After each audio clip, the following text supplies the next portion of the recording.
you're going up against a defensive line like Texas A&M that leads the SEC, as a quarterback, what do you have to be wary of? Just make sure we know exactly. I know exactly what the offensive line is thinking in protection. Be on the same page as the offensive line.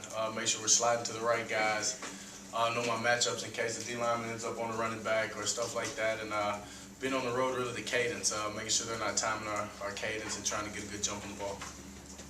Last trip to A&M obviously was an emotional one for you. You just lost your mom and you had the injury.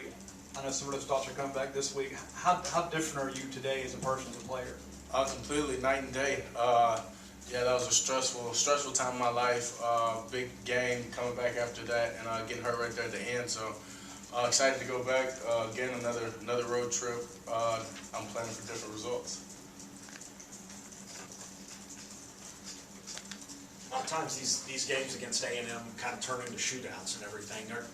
Do you go into a game thinking, okay, we got to figure out a way to put up 40, or do you just kind of whatever happens, happens? I mean, how do you go into that? I mean, as a quarterback and offensive player, I go into every game wanting to put up 40 to 50 points. I mean, that means we had a great job, a great day.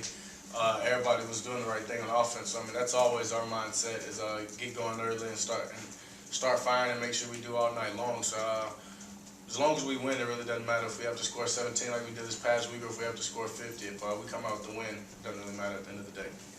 You found Bear again for another touchdown this past weekend and things. What is it about Bear that it seems like, I don't know if you go to him more in big games or if it's just a matchup thing, but it seems like in big games he shows up more than in others. I mean, it's just matchups. One-on-one coverage. I'm going to take Bear over anybody in the SEC or anybody in the country. That's just my confidence in him, the confidence we have in each other. I know he's going to go up and get the ball, go get at his highest point. That's another thing he did this weekend. So I'm going to give him the ball when I need to. Kind of jumping on David's question of being a shootout, do you think this offense is kind of built, though, for a shootout? Yeah, I mean, we're built for whatever. We just got to score more points than the other team does. No matter, like I said, if it's 15 points or 20 points, it doesn't matter. But I know this is a high-power offense, so as long as we get going early, and we got to continue to get going once we get going, and just be fast. And I think what LSU game we got going late, and this past weekend we got going early and kind of settled down. I think this could be a good game for us to continue it all the way through.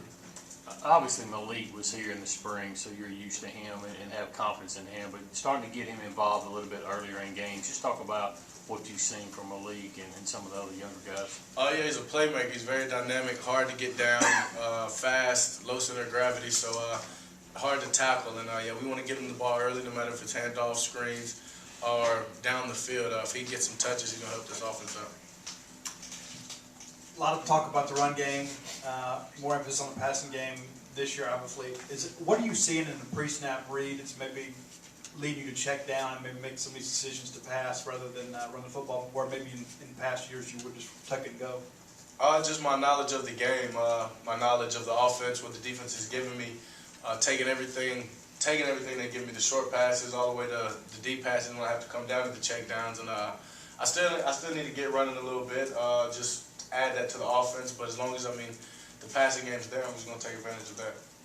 How important was the Auburn win? I know you've got confidence no matter what, but the Auburn win just for the team's psyche, first SEC win, get it out of the way and kind of get in the flow of things. Do you think that's important? Oh, it was very important. Road SEC game, we come out with the win, first one of the year in the SEC, and still got a long season ahead of us, so we needed that win, we needed that confidence, just to reassure us going on to the season.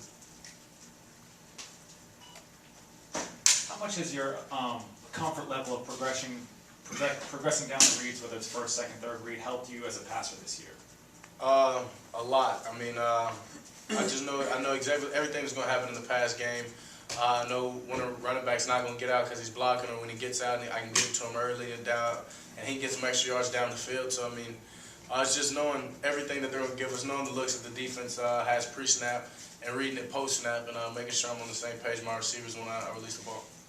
You've been on the end of whether it's a 2-minute drive or 2-minute drill, getting in the red zone, you got to try and make a comeback, whatever it may be, where you kind of get in that moment and everybody steps up. Defensively, it looks like that's what he's doing in the red zone. Do you see a change in mentality? You're on the sidelines seeing them when they're out there playing. Oh, yeah, they just draw a line in the sand, bend but don't break, and I think they've showed exactly that this year so far. They've given up some yardage, they've put themselves in bad position in the red zone, but they've sometimes come out, fourth down stops, no points on the board, and yeah, they just guess they flip the switch and they just go lock in and make plays, and it's great to see. I know looking at Texas A&M's offense, probably not part of your scouting, but have you seen their offense, and what do you think of the big play explosiveness from them? Oh yeah, I'm not on scouting, but I guess just from watching ESPN or whatever, they've got some playmakers. They've got some young guys that are fast, can get down the field. So I've got all confidence in our defense. Everything they do, the schemes they'll come up with, Coach Diaz and the playmakers we have on defense to stop them.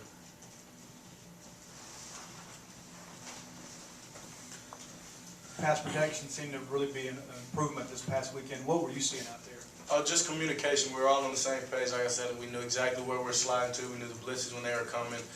If we can communicate like that all season long, we'll be fine. Protection shouldn't be an issue.